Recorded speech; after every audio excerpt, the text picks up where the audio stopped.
and value their sovereignty. There are not really many countries in the world like that, but there are in Asia.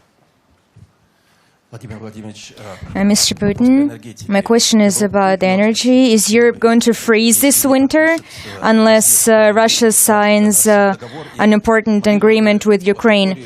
And could you explain to the audience who are not quite aware about everything, what is the complication of these negotiations? Why over the last 2-3 months, in spite of all the meetings, you have not been able to agree with Ukraine? An additional question is, how are you going to build a new energy strategy with the European Union, which has drastically changed its rules now and began to liberalize its market? They will also suggest that they should buy gas from Russia according to just one price. What's your attitude for that?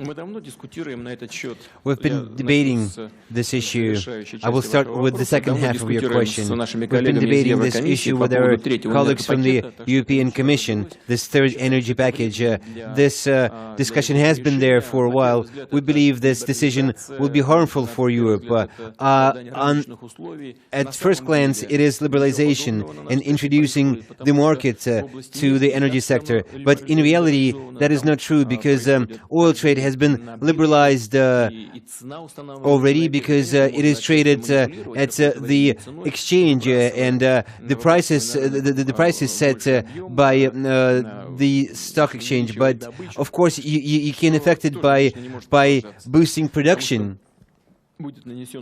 But you can't do that endlessly, because that way you will harm the prospects for shale oil production and for traditional oil exporters. But in the area of gas, there is nothing more stable than long-term contracts tied to market prices on oil. That is so logical. What could be logical than a market price of oil that is traded in stock exchange? And there are parameters that actually show to the parameters of gas, which are comparable to that of oil, and that is so easy for experts to calculate. And what's important for our European consumers, they can be certain that the necessary amounts will be delivered to them in due time, according to some very clear price-setting rule. That provides confidence to Europe in terms of its energy supplies. And I would like to emphasize that Russia has never ever failed to deliver on its commitments on gas supplies to Europe. There was a situation in 2008 when, due to Ukraine's action, there was a danger of Russia actually delivering its gas to Europe through Ukraine. But that was not Russia's fault. What happened is it was time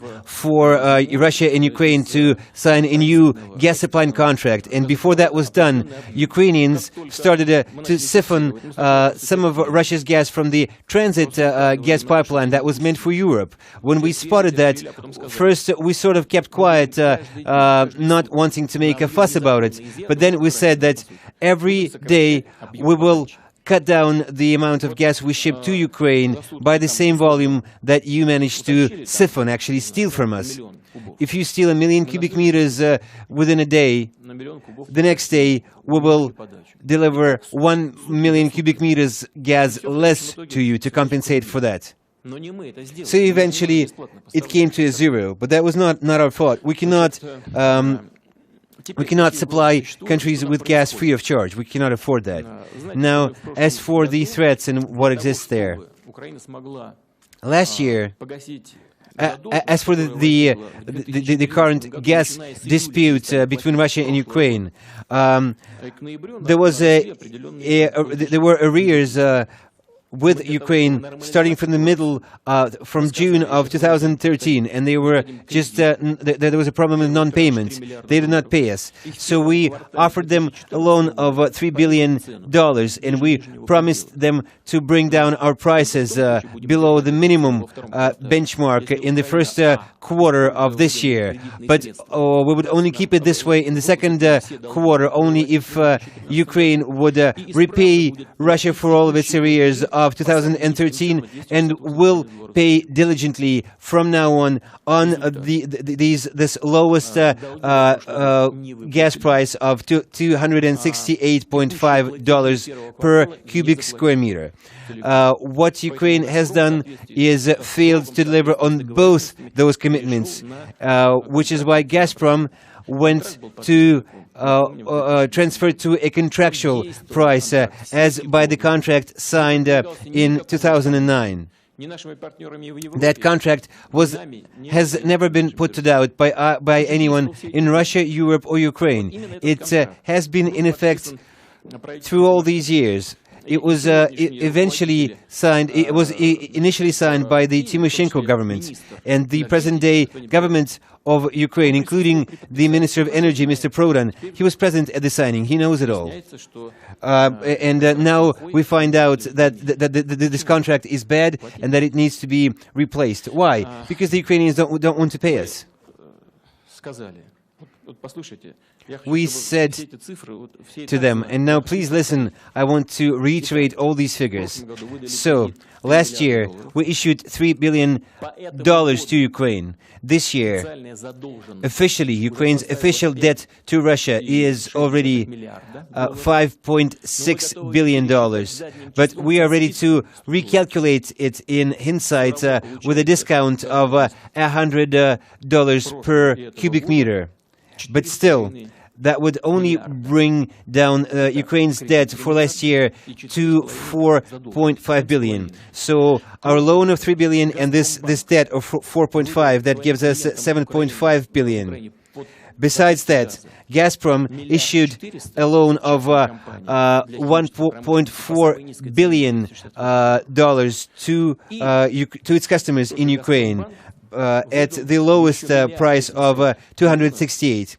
And besides that, Gazprom Bank also issued a loan of $1.5 billion to Naftogaz, $1.8 billion to Naftogaz Ukraine. So that's how much money we have provided to the country as loans. No one wants to repay those loans. We have assumed serious responsibility, and now we have managed to agree on practically everything with Ukraine. We agreed on the price and on the order of payments.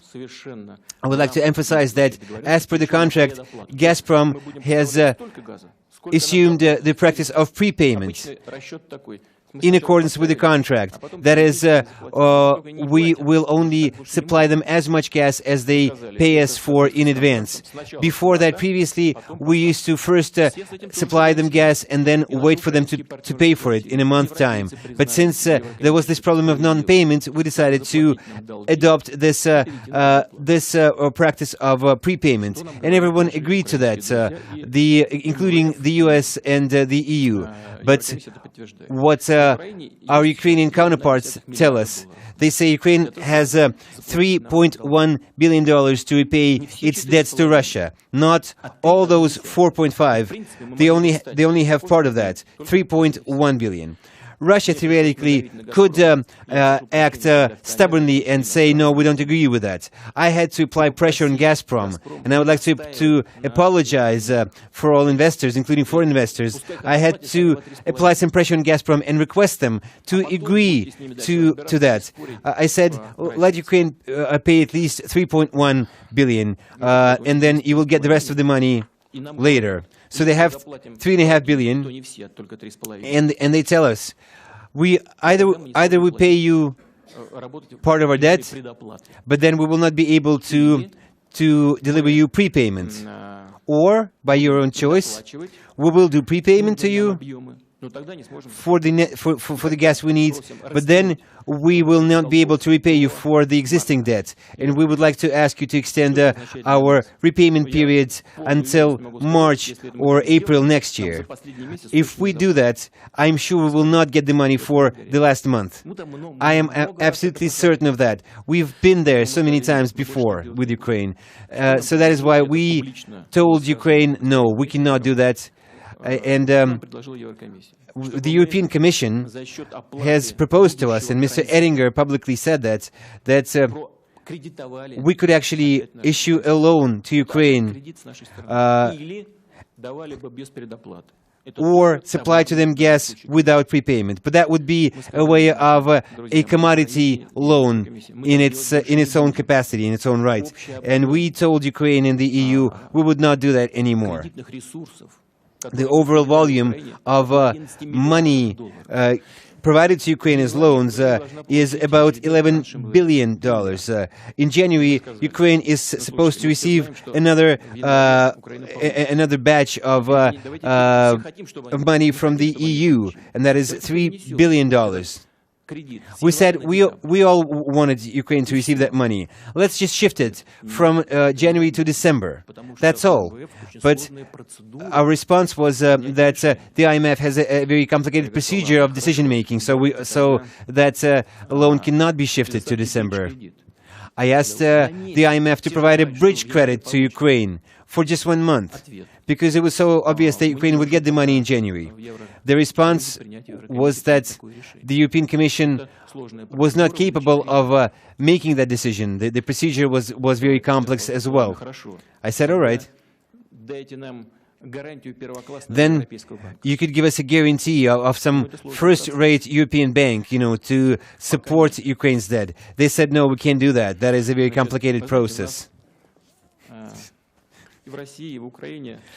Both in Russia and Ukraine, in Russia and Ukraine we have a single mentality, but in Europe you have a different mindset.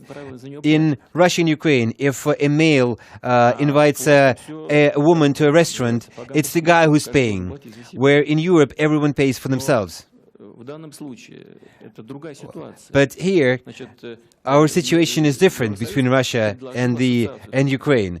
It was the EU who suggested association with Ukraine. Well, help the country, give them a bridge credit, at least for 1 month.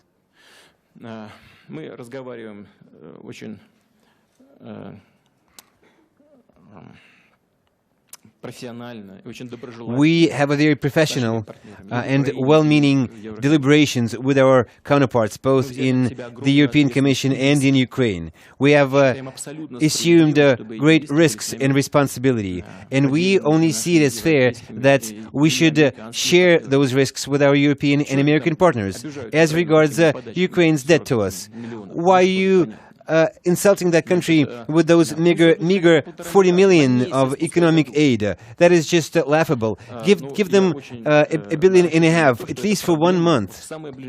I do hope that we will be managed to resolve this issue within a week's time.